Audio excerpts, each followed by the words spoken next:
Today, I will try to give you and to present you some of the key messages that the LAND report has been giving recently. So, as you may know, the IPCC has released a special report called the Climate Change and Land Report a couple of months ago. And this name, Climate Change and Land Report, is actually just the short title of this report. The long title is IPCC Special Report on Climate Change, Desertification, Land Degradation, Sustainable Land Management, Food Security, and Greenhouse Gas Fluxes in Terrestrial Ecosystem. And today I will try to quickly present some of these processes and to deliver some of the key messages of this report. So for example, one process that is really emphasized in this report is land degradation. And first, before looking at land degradation, we can think about the definition. So the definition given by the FAO is that land degradation is all negative changes in the capacity of the ecosystem to provide goods and services. So for example, one example of land degradation is wind erosion. So if you have strong windstorms that can really degrade your land, and that's creating a lot of damage on agriculture, for example, or ecosystems. You can also have water erosion after extreme precipitation of floods, and again, that has huge impact on agriculture of our ecosystems.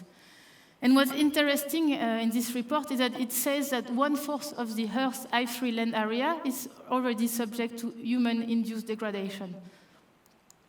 And one more financial impact of this type of degradation is, for example, in the US, the total annual cost of erosion from agriculture is $44 billion per year.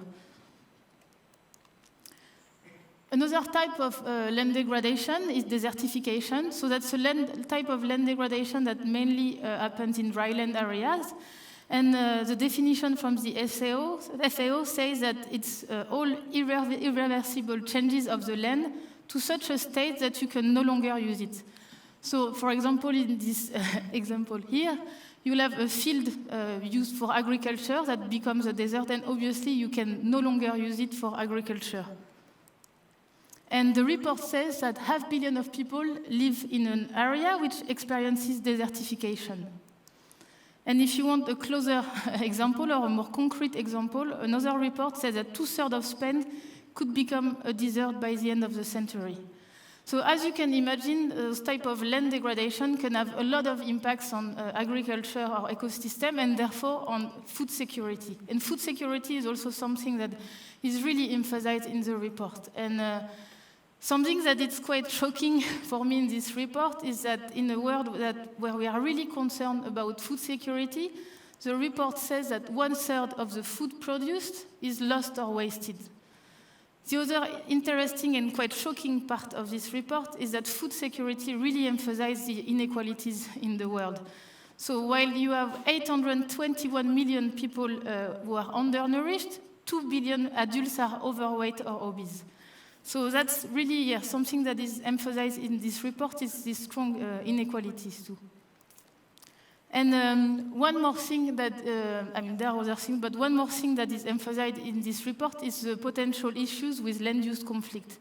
So as you can imagine, if we take the example of Norway, Norway is already and will be impacted by climate change. But in the meantime, Norway needs to achieve international and national goals related to climate and biodiversity. And Norway, like many other countries, will have to make a lot of choices for different sectors that are all related to land.